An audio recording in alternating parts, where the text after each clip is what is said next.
To the crew of a commercial fishing vessel, there's nothing to match the satisfaction of hauling in a full net over the side.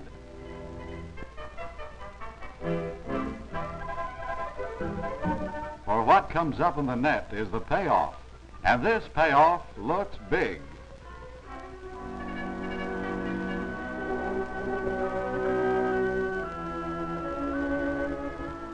But sometimes, the only reward for long hours and hard work is an empty net. That's tough luck. Tougher yet when you realize that it might have been avoided with a properly mended net. A few holes are found nearly every time the net is brought in.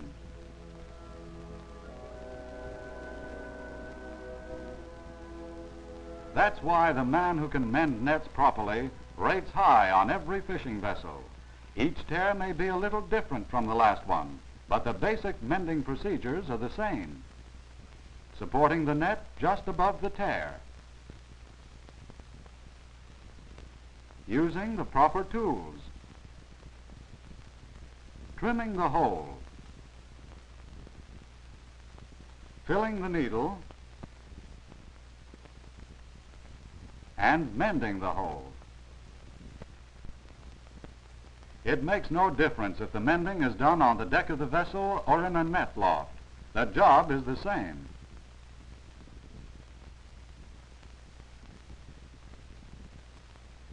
When a tear is found, support the damaged sections. To do this, stretch the net so that the meshes line up straight twine.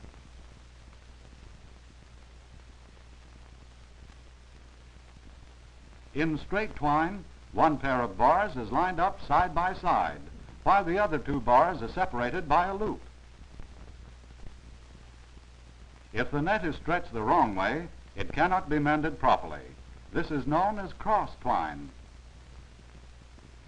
Cross twine can be identified because loops separate both pairs of bars.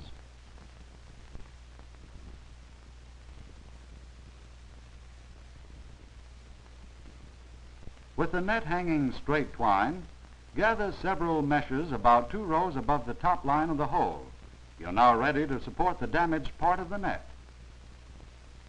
The S-hook, made of stiff wire, is one of the many devices used for this purpose. Insert one end of the hook through the gathered meshes and the other end through the meshes above for support. It takes a good sharp knife to trim the hole right.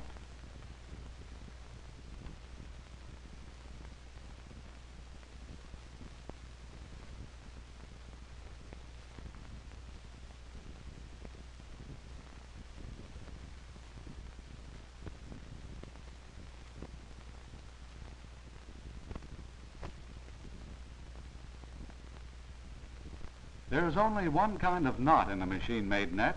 In mending, the knot is called by different names depending on the number and location of the bars attached to it. With one bar cut, the knot becomes a three-legger. This is either a starting or a finishing point in mending. With 2 bars cut and the ends pointing upward, the knot is referred to as a pickup. With 2 bars cut and both ends pointing downward, the knot is referred to as a full mesh. With 2 bars cut, one end pointing upward, the other down, the same knot is called a sider.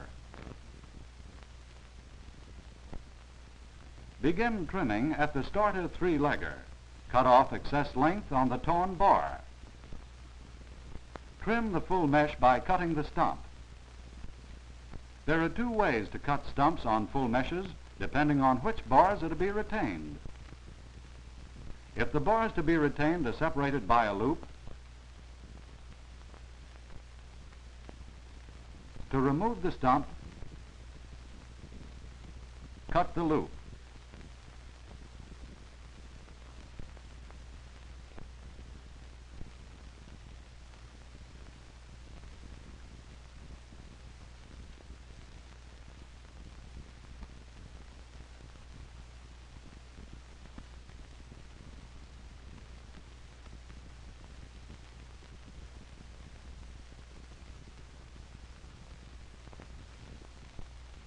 If the bars to be retained are not separated by a loop,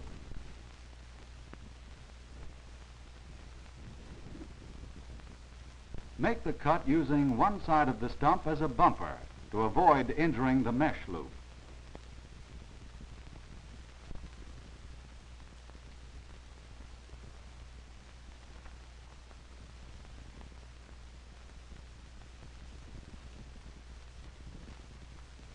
All the stumps on full meshes are cut by one of these two methods. Cutting stumps eliminates bulky knots which create irregular mesh sizes, uneven strains, and eventually damage. In trimming the siders, only long torn ends are shortened. Siders are the side boundary markers of the whole. Trimming serves two purposes. It eliminates bulky knots and sets the pattern for mending.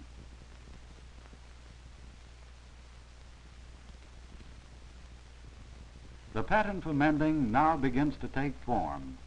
Trimming proceeds around the hole from the starter three-legger until the lowest level of the tear is reached. After reaching this point, trimming begins again at the starter three-legger, but this time proceeds in the opposite direction. Pickup meshes may be found anywhere in the trimming procedure, particularly on the lowest row of meshes on the edge of the tear. Cut the stumps from pickup knots using the same method as for full meshes.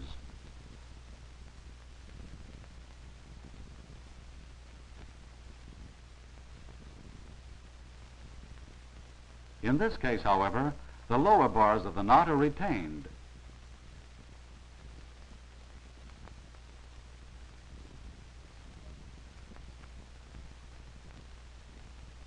Trimming is completed when a finishing three-legger is formed in the bottom row of mesh at the edge of the hole.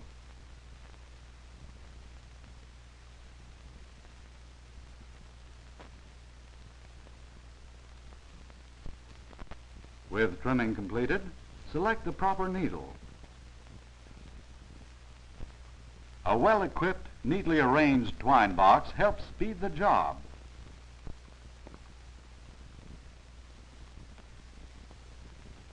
Needle size is determined by the size of the mesh in the net. Now select the twine. Twine size should always match that of the original net. In this case, white untreated twine is used to show more clearly the mending procedure. To fill the needle, hold the short end of the twine firmly against the shank and wind the long end over the tongue, through the heel, over the tongue on the other side, and back through the heel, rocking the needle each time the twine goes through the heel.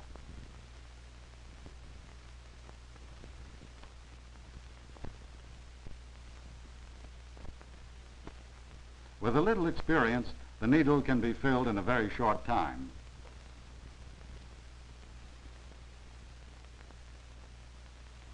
When the needle is filled, cut the long end of the twine.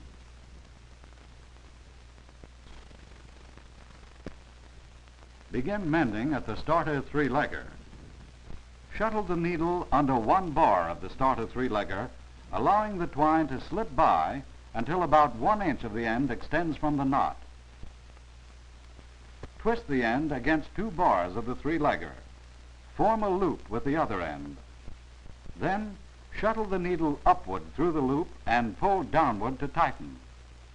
To keep the size of each new mesh the same, use the fingers of the left hand for measuring. Shuttle the needle between the bars of the mesh from underneath. Grip the junction. Form a loop. Shuttle the needle under the 2 bars of the mesh and through the loop, then pull downward to tighten. This completes the first mesh knot. All the others in this row are made in the same way. Use fingers for measuring. Shuttle the needle from underneath. Grip tightly at the junction. Form a loop. Swing the needle under the bars and through the loop. Pull to tighten. Whenever mending proceeds from left to right, the needle is shuttled from underneath the mesh.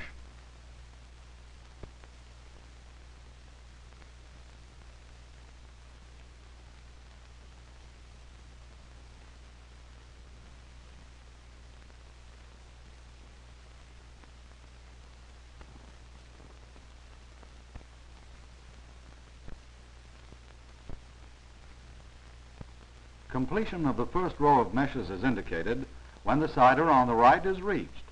To make the cider knot, grip the lower bar with thumb and forefinger. Now, pull the mending twine tight against the knot and swing the needle under the upper bar and over the mending twine. Form a loop, shuttling the needle under the upper bar and the twine and over the twine loop. Tighten the hitch and the knot is complete. In this row of meshes, the needle must be shuttled from above. When mending in the opposite direction, as in the first row of meshes, the needle is inserted from underneath. As mending proceeds from right to left, shuttle the needle from above. Otherwise, the procedure is the same.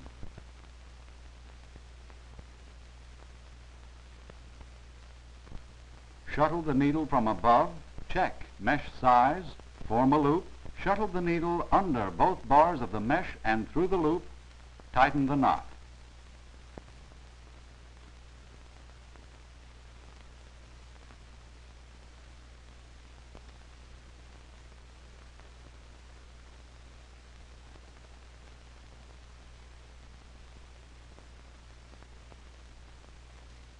When the cider on the left is reached, grasp the lower bar with thumb and forefinger. Make a loop. Shuttle the needle under the mending twine and the upper bar of the cider, then through the loop and tighten.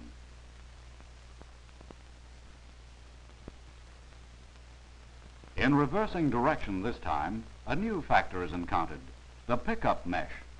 Always look carefully for pickup meshes after each cider. To make this knot, shuttle the needle from underneath, pulling the twine until the bars are equal in size.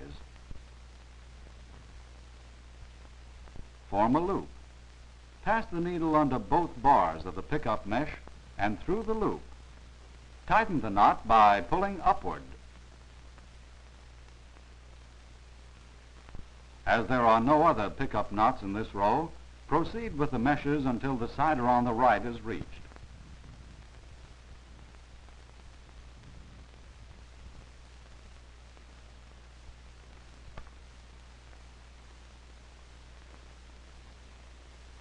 Always remember, when making mesh knots from left to right, start by shuttling the needle under the mesh bars.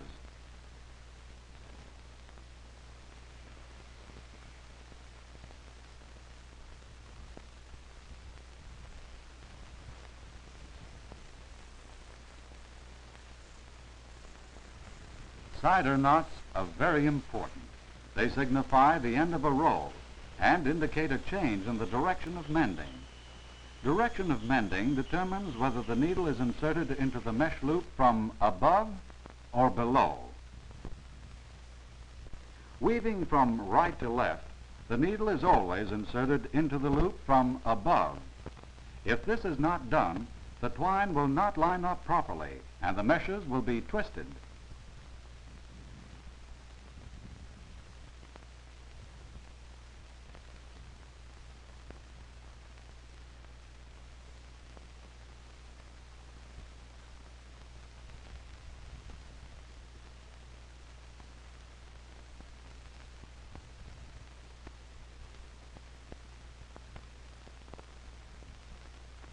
Never pass a cider without first looking for pickup meshes. In fact, pickup meshes may occur anywhere in the tear, particularly on the last row of meshes near the finishing three-legger.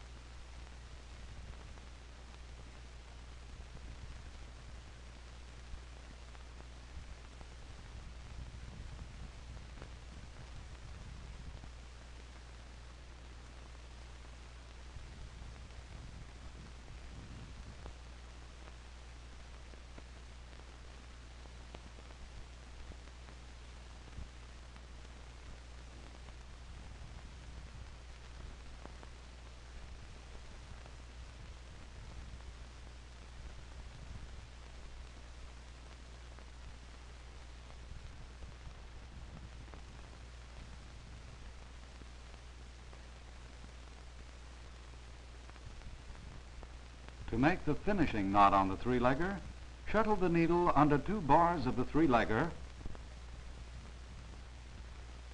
form a loop, pass the needle under the bars of the upper mesh and the new twine, and through the loop. To make doubly sure that the finishing knot will be secure, make another hitch.